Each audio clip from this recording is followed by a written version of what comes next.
시청자 여러분 안녕하십니까? VOA 뉴스투데이 시작합니다. 조 바이든 미국 대통령이 북한의 계속된 탄도미사일을 규탄하며 북한의 추가 도발을 멈추고 협상에 복귀할 것을 촉구했습니다. 바이든 행정부는 필요시 미국의 선제 공격 유지와 동맹국 등에 대한 확장 억지를 강조한 핵태세 보고서를 의회에 제출했습니다. 첫 소식 박형주 기자가 보도합니다. 조 바이든 대통령은 29일 백악관을 방문한 리셴룽 싱가포르 총리와 정상회담 후 공동 기자회견에서 북한의 계속되는 탄도미사일 발사에 대해 규탄 입장을 밝혔습니다. 그러면서 두 정상은 북한의 추가 도발을 중단하고 협상에 복귀할 것을 촉구했습니다. We shared our concerns about the Democratic People's Republic of Korea and their destabilizing ballistic missile launches, which are clearly in violation of multiple UN Council resolutions, Security Council resolutions. And we both urged North Korea to refrain from further provocations and return to the negotiation table for serious and sustained diplomacy.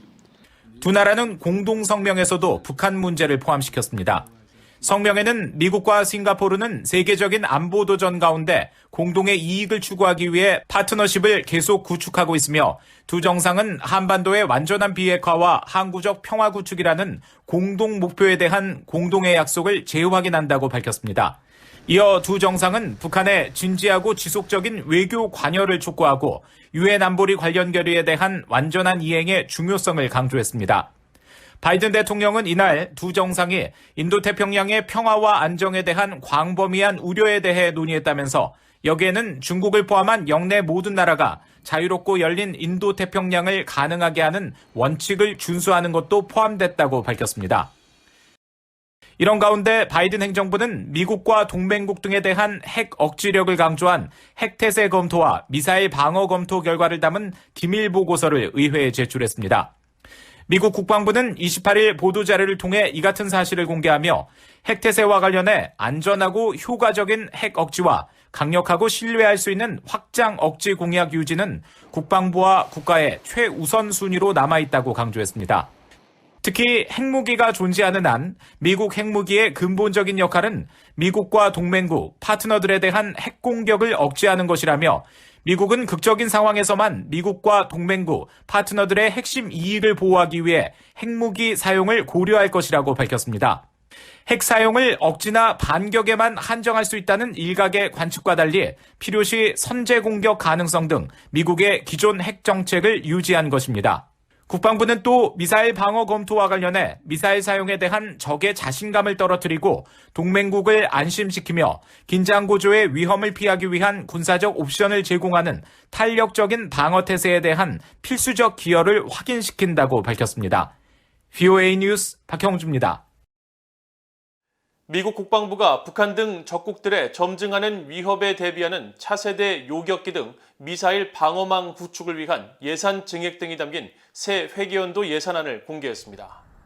국방부가 28일 의회에 제출한 2023 회계연도 국방예산은 전년보다 4.1% 증가한 7,730억 달러 규모로 특히 3대 핵전력 현대화 작업을 지원하고 국방 분야 우위를 유지하기 위한 연구 개발 비용에 역대 최대 규모의 예산인 1,301억 달러를 편성했습니다.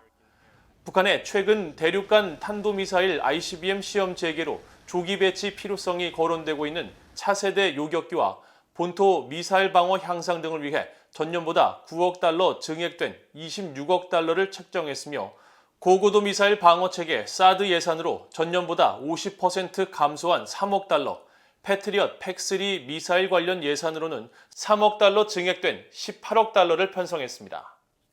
로이드 오스틴 국방장관은 이날 성명에서 이날 예산은 국방 전략과 이 전략의 중점이 추격하는 도전 과제인 중국에 있다는 것을 반영하고 지속적으로 떠오르는 북한의 위협과 러시아, 이란, 폭력적 극단주의 조직 등 우리가 직면한 위협에 대한 준비 태세와 억지 태세를 유지한다고 강조했습니다. 북한이 지난 2018년 폐쇄했다고 밝힌 풍계리 핵실험장에서 활발한 핵실험 사전 준비 정황이 포착됐다고 후루카와 가스이사 전 유엔 대북제재위원회 전문가 패널 위원이 밝혔습니다. 후루카와 위원은 28일 오스트리아 비내 본부를 둔 민간 연구단체 오픈 뉴클리어 네트워크를 통해 발표한 위성사진 분석 보고서에서 풍계리 핵실험장 내 4개 갱도 중 과거 핵실험에 한 번도 사용된 적이 없는 3번 갱도로 통하는 남쪽 입구에서 핵실험 사전 준비 정황이 포착됐다고 밝혔습니다. 보고서는 남쪽 입구 주변에서 차량 통행과 인원 움직임을 비롯해 철거 건물 부지에 통나무와 흙더미가 쌓여있는 모습이 포착됐다며 이는 갱도 굴착에 통나무를 사용하는 북한의 전리에 비춰볼 때 새 갱도를 굴착하고 있는 정황이라고 분석했습니다. 또 남쪽 입구에서 과거 1, 2번 갱도 굴착 당시 있었던 것과 같은 건물과 물체가 새롭게 건설된 흔적도 발견됐다면서 이는 3번 갱도 남쪽에 2차 입구를 만들기 위한 굴착용 건설이라고 추정했습니다. 그러면서 이 같은 활동은 북한이 풍계리 핵실험장 일부를 재가동했거나 재가동하는 과정에 있다는 것을 분명히 보여주는 것이라고 지적했습니다. 중국 정부가 유엔에 대북 정제유 공급량을 보고하면서 정해진 규칙과 절차를 지키지 않고 있는 사실이 확인됐습니다. 이에 따라 실제와 다른 수치가 배럴 단위로 지속적으로 기록되어 온 것으로 나타났는데 안보리 대북 유류 보고 체계에 허점이 있다는 것을 보여준다는 지적입니다. 함지하 기자가 보도합니다. 최근 중국 정부가 유엔 안보리 대북제재위원회에 공개한 월별 대북 유류 공급량입니다. 이 자료에는 중국이 구체적으로 어떤 유류 제품을 북한에 공급했는지 나타나 있지 않은데 최근 BOA는 중국 해관총서 자료를 비교해 이들 제품이 윤활유와 아스팔트인 석유 역청 등으로 일반적인 연료용 유류 제품은 없는 사실을 밝혀냈습니다.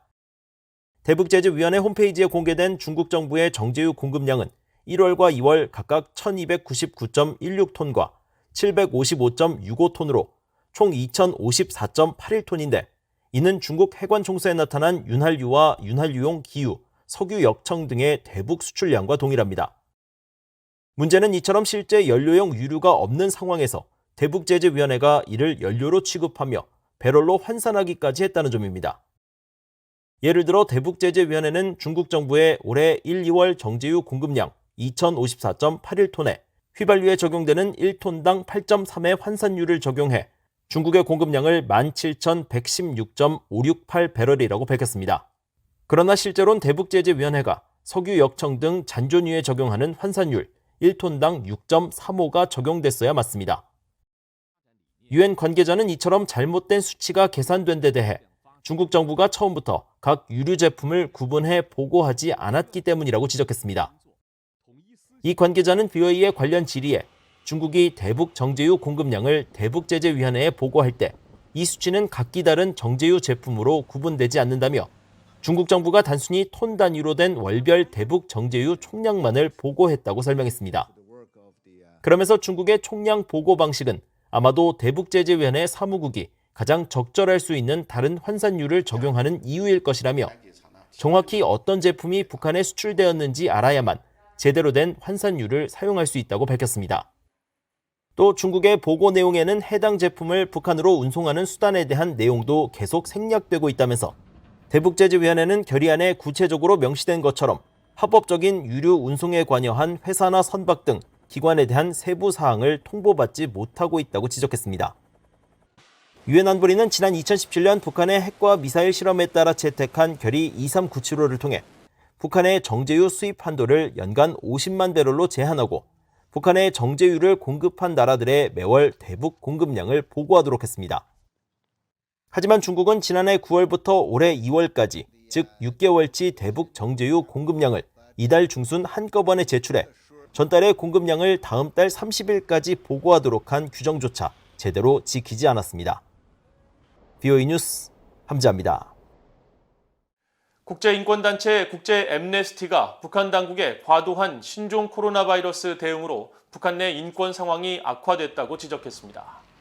전 세계 160개국 회원과 활동가로 구성된 국제앰네스티는 2021-2022 연례 인권 보고서를 통해 북한 정부의 코로나 대응으로 북한 내 모든 이동의 자유가 없다시피 한 수준으로 위축됐으며 많은 사람들이 당국으로부터 충분한 양의 식량을 지원받지 못한 채 수주 동안 격리되기도 했다고 밝혔습니다. 그러면서 북한 당국의 국경 봉쇄로 북한 내 의약품과 식량 부족 현상은 더욱 심화됐고 이 같은 조치들은 국제 인권 기준에 일치하지 않는다며 신종 코로나 바이러스를 빌미로 자행하고 있는 인권 침해를 즉각 중단해야 한다고 밝혔습니다. 또 국영공장 근로자들의 임금 수준이 현저히 낮은 수준이라며 북한 근로자들이 비공식 부문 등의 영역에서 수입을 얻으려 하며 북한 성분 제도와 관련해서는 여전히 진로 선택의 기회를 얻기 위해서 뇌물과 인맥이 필요하다고 지적했습니다. 2년 전 북한군 총격에 숨진 한국해양수산부 공무원 유족 측이 한국 문재인 정부에 관련 정보 공개를 요구했습니다. 피살 공무원 이모 씨의 형 이래진 씨는 29일 BOA에 법률 대리 변호사를 통해 청와대 게시판에 청와대 항소 취하 및 대통령 지정 반대 청원의 글을 올렸다고 밝혔습니다. 법률 대리인인 김기훈 변호사는 임기 40여일을 앞두고 문재인 대통령이 국민의 안전과 인권을 보호하는 모습을 보여야 한다면서 퇴임 시 이 씨 사망 관련 정보를 대통령 기록물로 지정하지 않기를 청원했으며 청와대가 공개를 거부한 정보는 지난해 11월 서울 행정법원이 국가기밀이 아니라고 판단한 만큼 군사기밀을 이유로 취한 항소 결정을 취하할 것도 청원했다고 밝혔습니다. 또 대통령 기록물의 존재 이유는 국정 운영의 투명성과 책임성을 높이기 위한 것인데 유족이 원하는 정보를 대통령 기록물로 지정하는 것은 그 목적에 위배된다고 지적했습니다.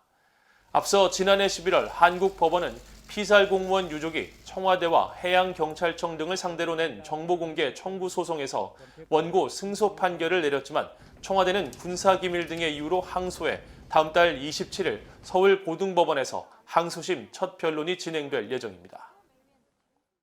이상으로 BOA 뉴스투데이를 모두 마칩니다. 시청해주신 여러분 고맙습니다.